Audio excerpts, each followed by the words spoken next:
Welcome to I news. పశ్చిమాసియాలో యుద్ధం తాత్కాలికంగా ఆగినట్లు కనిపిస్తున్న ఇరాన్ మాత్రం సరికొత్త ఆర్థిక వ్యూహాలతో ప్రపంచ దేశాలకు షాక్ ఇస్తోంది.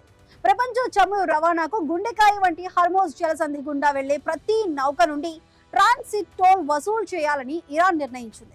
అది కూడా డాలర్లలో కాదు, కేవలం క్రిప్టో కరెన్సీ రూపంలోనే చెల్లించాలని నిబంధన పెట్టింది. ఒకవైపు అమెరికా ఆంక్షలు కొనసాగుతూ ఉండటంతో ఆ నిధులను ఎవరూ ట్రాక్ చేయకుండా ఉండేందుకు ఇరాన్ ఈ మాస్టర్ ప్లాన్ వేసింది. అసలు ఎంత వసూలు చేస్తున్నారు, ఈ చెల్లింపుల వెనుక ఉన్న వ్యూహం ఏంటి, ఇప్పుడు చూద్దాం. అమెరికా ఇరాన్ మధ్య 2 వారాల కాల్పుల విరమణ ప్రకటించిన తర్వాత టెహ్రాన్ తన ఆర్థిక వ్యవస్థను గాడిలో పెట్టేందుకు సంచలన నిర్ణయం తీసుకుంది.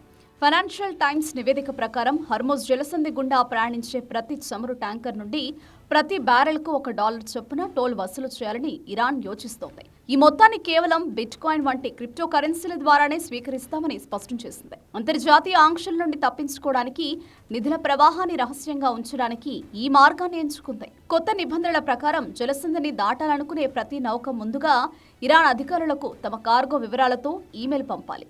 ఆ తర్వాత ఇరాన్ సైన్యం ప్రతి నౌకను క్షుణ్ణంగా తనిఖీ చేస్తుంది. ఆయుధాల అక్రమ రవాణా జరగకుండా చూసేందుకే ఈ తనిఖీలని ఇరాన్ చెబుతున్నప్పటికీ అసలు ఉద్దేశం మాత్రం టోల్ వసూలు చేయడమేనని విశ్లేషకులు భావిస్తున్నారు. తనిఖీలు పూర్తయిన తర్వాత చెల్లించాల్సిన క్రిప్టో మొత్తాన్ని నౌకలకు తెలియజేస్తారు. విస్మయకరమైన విషయం ఏంటంటే ఈ పేమెంట్ చేయడానికి నౌకలకు కేవలం కొన్ని సెకన్ల సమయం మాత్రమే ఇస్తారు. ఈ నిర్ణయంపై Iran supreme national security council తుది నిర్ణయం తీసుకోవాల్సి ఉంది. ఈ కాల్పుల విరమణ యుద్ధం ముగిసిందని అర్థం కాదు.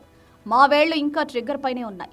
శత్రువు చిన్న తప్పు చేసినా తీవ్ర పరిణామాలుంటాయని హెచ్చరించింది. ఫిబ్రవరి 28న ప్రారంభమైన యుద్ధంలో Iran supreme leader Ayatollah Ali Khamenei మరణించిన సంగతి తెలిసిందే.